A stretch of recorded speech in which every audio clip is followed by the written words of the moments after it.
Hello friends, आज हम बात करेंगे कुछ कॉमन गलतियां जो एंजियोप्लास्टी के बाद लोग करते हैं।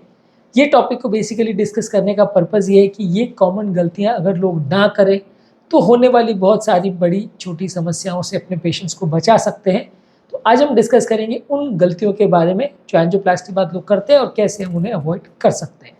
टॉपिक पर जाने से पहले जो लोग हमारे चैनल पर नए हैं उन्हें रिक्वेस्ट करूँगा कि चैनल को सब्सक्राइब करें, वीडियोज़ को लाइक और शेयर करें।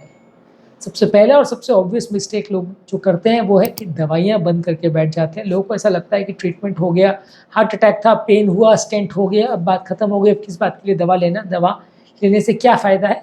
और कुछ टाइम के बाद लोग कई बार दवा लेके बोर भी हो जाते हैं, तो उनको ऐसा लगता है कि यार क्यों दिन भर दवा लेते रहना, दवा लेने से फ़ायदा कुछ नहीं होने वाला, इस करके वो दवाइयाँ बंद कर जाते हैं, जिसकी वजह से BP, sugar, cholesterol, heart attack, angioplasty से related blood thinning medication, cholesterol medicine, ये सारी ही दवाइयाँ बंद हो जाती है। और हर दवाई के बंद होने के साथ उस तरह की प्रॉब्लम्स बढ़ जाती है। मान लीजिए बीपी की दवा बंद होगी तो बीपी बढ़ जाएगा, शुगर की दवा बंद होगी तो शुगर बढ़ जाएगा, खून पतला करने की दवा नहीं लेंगे तो स्टेंट में प्रॉब्लम आ सकती है, कोलेस्ट्रॉल की दवा नहीं लेंगे तो कोलेस्ट्रॉल बढ़ जाएगा।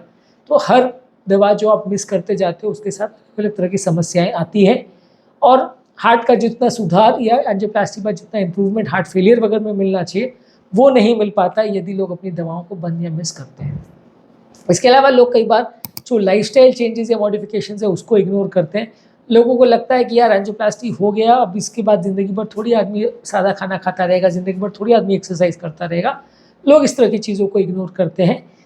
डॉक्टर्स भी कई बार उनको बताते हैं कि लाइफस्टाइल चेंजेस उनको करने हैं, व्यसनों को कंट्रोल करना है, एक्सरसाइज रेगुलर करना है, लाइफस्टाइल का ध्यान रखना है, लेकिन लोग फिर भी उसको लाइटली लेते हैं और इग्नोर करते हैं, जो कि एक बड़ा मिस्टेक है। ये सारी चीज़ों को हम इग्नोर अगर करते हैं तो दोबारा प्रॉब्लम्स होने का अंदेशा बढ़ जाता है। इसके अलावा अगला कॉमन मिस्टेक जो लोग करते हैं कि वो फॉलो अप केयर पर ध्यान नहीं देते।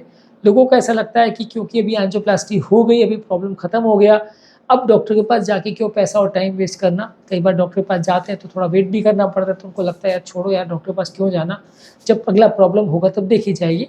ज़्यादातर डॉक्टर्स आपको फॉलो अप में 1 महीने बाद या 3 महीने बाद जैसे भी आपको बुलाते हैं, अलग अलग लोगों का शेड्यूल पैटर्न होता है।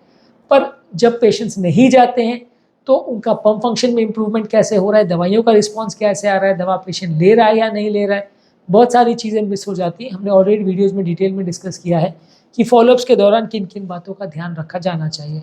तो ये एक और बड़ा कॉमन मिस्टेक है जो लोग करते हैं, जो लोग फॉलोअप पर ध्यान नहीं देते हैं। इसके अलावा लोग कई बार जो प्रोसीजर क्या है, किस नली को किया गया ट्रीटमेंट, वो प्रोसीजर की क्या इंपॉर्टेंस है, क्या प्लसेस है माइनसेस है, उसको समझने का प्रयास नहीं करते। लोगों को लगता है कि यार मेडिकल फील्ड से रिलेटेड चीज़ है, हम जान के क्या करेंगे। तो ये कॉमन मिस्टेक है कि आप अगर अपनी बीमारी के बारे में नहीं समझेंगे तो बीमारी के नुआंसेस के बारे में, उसके प्लस माइनसेस के बारे में, क्या चीज़ों पर ध्यान रखना है, किस चीज़ों पर ध्यान नहीं देना है, वो सारी चीज़ों को आप फोकस नहीं कर पाएंगे, जिसकी वजह से बाद में प्रॉब्लम्स आने का अंदेशा बढ़ जाएगा। तो यदि आपको बीमारी है तो बीमारी को समझना ज़रूरी है, और ख़ासकर एंजियोप्लास्टी के बाद, हार्ट अटैक के बाद आपको उस बीमारी के बारे में पूरी तरह जानकारी होना, दवाइयाँ जो चल रही हैं उनके बारे में जानकारी होना और लाइफस्टाइल के बारे में जानकारी होना, ये ज़रूरी है।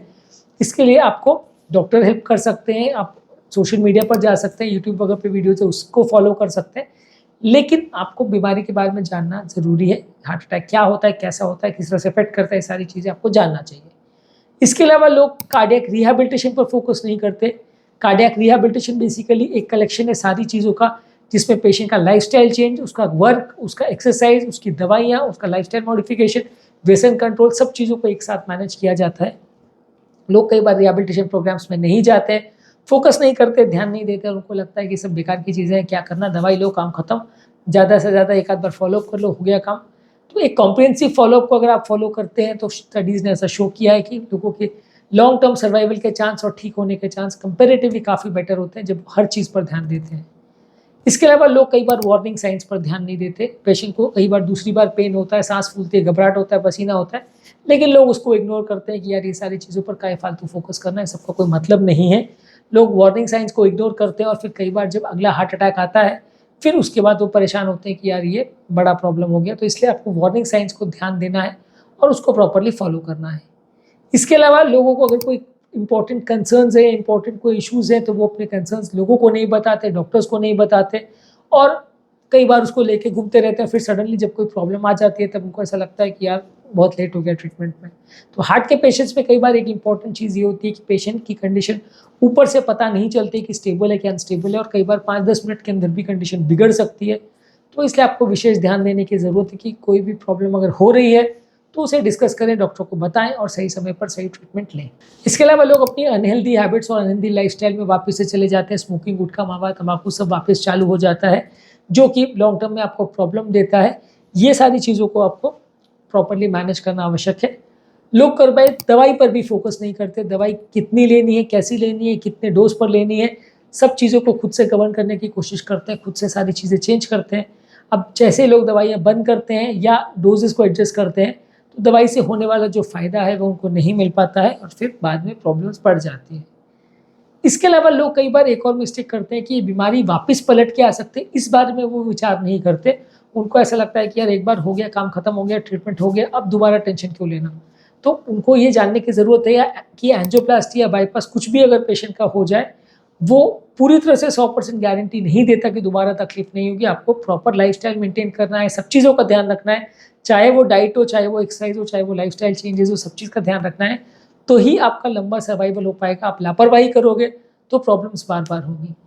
इसके अलावा लोगों को ज़रूरी है कि अपना BP, sugar, cholesterol, blood pressure, ये सारी चीज़ों को रेगुलर मॉनिटर करें और घर पर उसको रेगुलर चेक करते रहें। अपनी लाइफस्टाइल को प्रॉपर्ली चेंज करें, हेल्दी खाना खाएं, रेगुलर एक्सरसाइज करें, ये सारी चीज़ों को ध्यान रखें।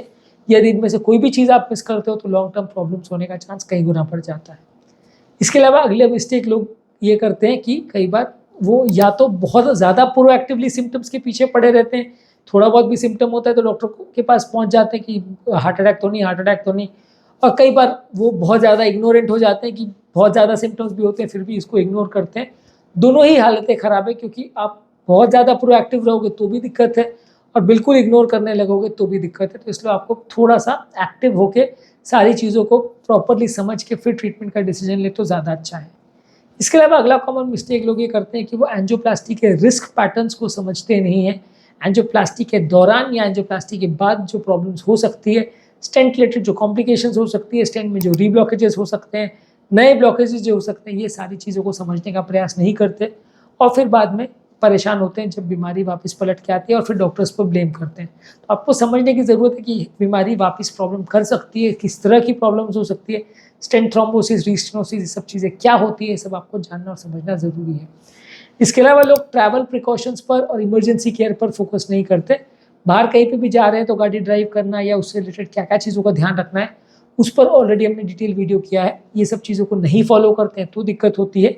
इसके अलावा सोशल फंक्शंस और पार्टीज़ वगैरह में भी जाने के समय क्या क्या चीज़ों का ध्यान रखना है, ये भी कई बार लोग इग्नोर करते हैं, जो कि एक मिस्टेक है। तो ये सारी चीज़ों पर आप पार्टी में भले जाएँ लेकिन प्रॉपर अगर ध्यान दें तो थोड़ा प्रॉब्लम्स होने का चांस कम होगा। इसके अलावा लोग इमरजेंसी केयर पर भी फोकस नहीं करते कि अगली इमरजेंसी क्या हो सकती है, कैसी हो सकती है, उसको कैसे मैनेज किया जाए और कहाँ गलती ना हो, ये सारी चीज़ों पर भी विशेष ध्यान देने की ज़रूरत है। यदि आप ध्यान नहीं देंगे तो वापस पलट के प्रॉब्लम आएगी जो आपको लॉन्ग टर्म दिक्कत देगी। तो आज के टॉपिक में हमने बात करी उन कॉमन मिस्टेक्स या गलतियों के बारे में जो एंजियोप्लास्टी के बाद लोग करते हैं। टॉपिक को डिस्कस करने का पर्पज़ ये है कि इन गलतियों को आप ना करें ताकि बार बार इस तरह की समस्याएं आपको ना हो। उम्मीद करूँगा कि आज के टॉपिक में कुछ नई बातें जानने को मिली होगी। जो लोग हमारे चैनल पर नए हैं वो चैनल को सब्सक्राइब करें, वीडियोज़ को लाइक और शेयर करें।